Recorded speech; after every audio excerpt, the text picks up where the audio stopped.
کیا آپ نے کبھی درود شریف پڑھتے ہوئے ایک امپورٹنٹ چیز نوٹس کی ہے کہ درود شریف میں نبی کریم صلی اللہ علیہ وسلم کے ساتھ حضرت ابراہیم علیہ السلام کا نام کیوں آتا ہے؟ باقی نبیوں کا نام کیوں نہیں آتا؟ اللہم صلی علی محمد وعلی آل محمد کما صلیت علی ابراہیم وعلی آل ابراہیم۔ سورہ النساء میں حضرت ابراہیم علیہ السلام کو خلیل اللہ کہا گیا ہے۔ خلیل اللہ کا مطلب ہوتا ہے اللہ کا دوست۔ اب سوال ہے، حضرت ابراہیم علیہ السلام کو خلیل اللہ کا دوست کیوں کہا گیا؟ سورہ بقرہ میں اللہ نے فرمایا کہ ابراہیم علیہ السلام کو کئی امتحانوں سے گزارا اور انہوں نے سارے امتحان پورے کر دیے۔ میں ان کے مشہور 7 امتحان بتاتی ہوں۔ پہلا امتحان سورہ انبیاء میں آتا ہے، ان کو آگ میں ڈالا گیا، ان کی قوم نے انہیں جلتی ہوئی آگ میں پھینک دیا، ابراہیم علیہ السلام نے پھر بھی شرک نہیں کیا، اللہ نے آگ کو ٹھنڈی اور سلامتی والا بنا دیا۔ یہ ایمان کا سب سے بڑا امتحان تھا کہ موت سامنے پھر بھی توحید پر قائم رہے۔ دوسرا امتحان سورہ ابراہیم، اللہ نے حکم دیا کہ ان کی بیوی ہاجرہ رضی اللہ عنہا اور ان کے بچے اسماعیل علیہ السلام کو ایک سنسان پانی بغیر جگہ مکہ میں چھوڑ دو۔ یہ ان کا سب سے دردناک اور ایموشنل ٹیسٹ تھا، لیکن انہوں نے تسلیم کیا۔ تیسرا امتحان سورہ صفت میں آتا ہے، خواب میں اللہ کا حکم ملا کہ بیٹے کو قربان کرو۔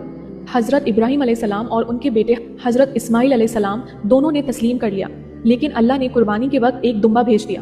یہ سب سے سخت امتحان تھا کہ اپنے دل کے ٹکڑے کو اللہ کے لیے قربان کرنا۔ چوتھا امتحان سورہ مریم میں آتا ہے، پوری قوم بت پرست تھی، یعنی پتھر کی مورتیوں کی پوجا کرتی تھی۔ انہوں نے سب کے سامنے توحید کی دعوت دی، یعنی اسلام کی دعوت دی، سب سے ٹکرائے۔ پانچواں امتحان سورہ انبیاء میں آتا ہے، انہوں نے قوم کے بت کو توڑ دیا، یعنی جو مورتیاں تھیں جس کی لوگ پوجا کرتے تھے، تاکہ سب کو سمجھ آئے کہ یہ مورتیاں کچھ نہیں کر سکتی۔ اللہ کے دین کے لیے اپنی جان کا خطرہ لیا۔ چھٹا امتحان سورہ عنکبوت، اللہ نے حکم دیا اور ابراہیم علیہ السلام نے اپنا شہر اپنا گھر چھوڑ دیا، سب سے دور آ گئے صرف اللہ کے لیے۔ ساتواں امتحان سورہ بقرہ میں آتا ہے، خانہ کعبہ اصل میں حضرت آدم علیہ السلام کے زمانے سے ہے، لیکن نوح علیہ السلام کے ٹائم پر طوفان نوح، بہت بڑا طوفان، اللہ نے عذاب بنا کر نوح علیہ السلام کی قوم پر بھیجا، جس کی وجہ سے خانہ کعبہ کا جو سٹرکچر تھا وہ زمین کے برابر ہو گیا تھا۔ تو ابراہیم علیہ السلام کو اللہ نے حکم دیا کہ خانہ کعبہ کی اصلی جگہ کو ڈھونڈو اور پھر واپس سے اس کی بنیاد اوپر اٹھاؤ۔ سورہ بقرہ بتاتی ہے کہ حضرت ابراہیم علیہ السلام اور ان کے بیٹے حضرت اسماعیل علیہ السلام نے اللہ کے حکم سے عبادت کی نیت سے ہر قدم پر دعا کے ساتھ خانہ کعبہ کی بنیاد بلند کی۔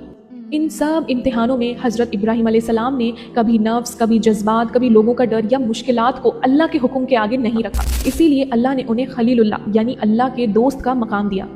اس ویڈیو کو پلیز ضرور شیئر کریں تاکہ اور لوگ بھی حضرت ابراہیم علیہ السلام کے بارے میں معلومات حاصل کریں اور ان کی زندگی سے انسپائر ہوں۔ السلام علیکم ورحمۃ اللہ۔